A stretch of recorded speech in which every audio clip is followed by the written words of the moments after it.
তাকবীর। কাফের কাফের কাফের কাফের। আসসালামু আলাইকুম ওয়া রাহমাতুল্লাহ। নাহমাদুল্লাহ তাআলা ওয়া নুসাল্লি আলা রাসূলিহিল কারীম, আম্মা বা'দ। قال رسول الله صلى الله عليه وسلم فأنا اللبنة وأنا خاتم النبيين। সম্মিলিত খতমে নবুয়ত পরিষদের উদ্যোগে আয়োজিত আজকের এই খতমে নবুয়ত মহাসম্মেলনে উপস্থিত সংগ্রামী সভাপতি, উপস্থিত বিশ্ব উম্মতে মুসলিমার বরেণ্য ওলামায়ে কেরাম, সমবেত নবী প্রেমিক তাওহীদি জনতার এই বিশাল বাঁধ ভাঙ্গা জনস্রোত এবং জনসমুদ্র, আমরা বলতে চাই পরিষ্কার ভাষায়, আল্লাহ পাক রব্বুল ইজ্জত নবুয়তের যেই প্রাসাদকে পূর্ণ করেছেন, সেই প্রাসাদের সর্বশেষ সুমহান অংশ এবং তার ঈদ বলে মুহাম্মদ সাল্লাল্লাহু আলাইহি ওয়াসাল্লাম নিজেকে ঘোষণা করেছেন।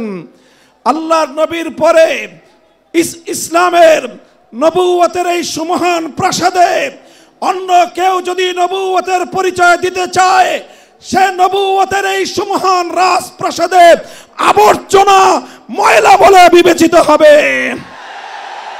ইতিহাসের ঘৃণিত ময়লা আবর্জনা কুখ্যাত গোলাম আহমদ কাদিয়ানী এবং তার অনুসারীদেরকে বাংলার রাষ্ট্রে কাফের ঘোষণা দেখতে চাই। পরিষ্কার বলছি, আমরা 2013 সালের নবী প্রেমিক তাওহীদি জনতার শাপলা চত্বরের রক্তের উপর 24-এর যে বিপ্লব প্রতিষ্ঠিত হয়েছে, সেই বিপ্লব পরবর্তী বাংলার মাটিতে কাদিয়ানীর অমুসলিম ঘোষণা হতেই হবে, হতেই হবে। সরকারগুলোকে বলতে চাই, আমাদের পূর্বপুরুষ খতিব ওবায়দুল হক, শাইখুল হাদিস আল্লামা আজিজুল হক, সৈয়দ ফজলুল করিম পীর সাহেব চরমনাই, মুফতি ফজলুল হক আমিনী থেকে আল্লামা আহমদ শফি রহমতুল্লাহ আলাইহি, জুনায়েদ বাবু নগরী, সকলেই কাদিয়ানীদের খতমে নবুয়ত, এই কাদিয়ানীদের অমুসলিম রাষ্ট্রীয় ঘোষণা শুনে যেতে চেয়েছেন, দেখে যেতে চেয়েছেন। দুঃখ এবং পরিতাপের বিষয়, বাংলাদেশের সরকারগুলো এই কথা রক্ষা করতে পারে নাই।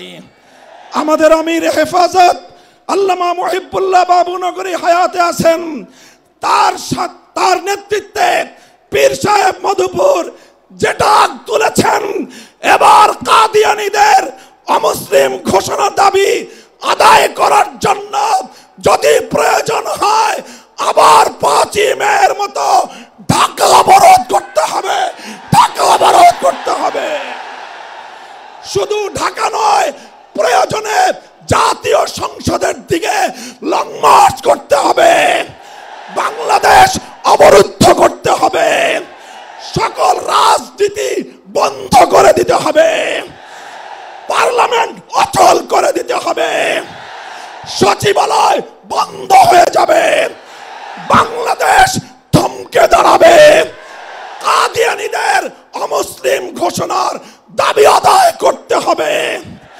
রক্ত দিতে হলে রক্ত দিতে হবে।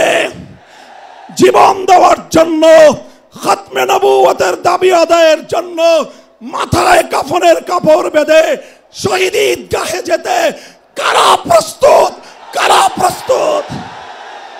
ইনশাআল্লাহ এ দাবি আদায় হবে। আর যদি সরকারগুলো দাবি আদায় করতে ব্যর্থ হয়, আগামী দিনে আমরা পার্লামেন্ট গঠন করব, আমরা ক্ষমতায় যাব, আমরা কাদিয়ানীদেরকে জাতীয় সংসদে আইন পাশ করে কাফের ঘোষণা করব, অমুসলিম ঘোষণা করব ইনশাআল্লাহ। নাসরুম মিনাল্লাহি ওয়া ফাতহুন করিম।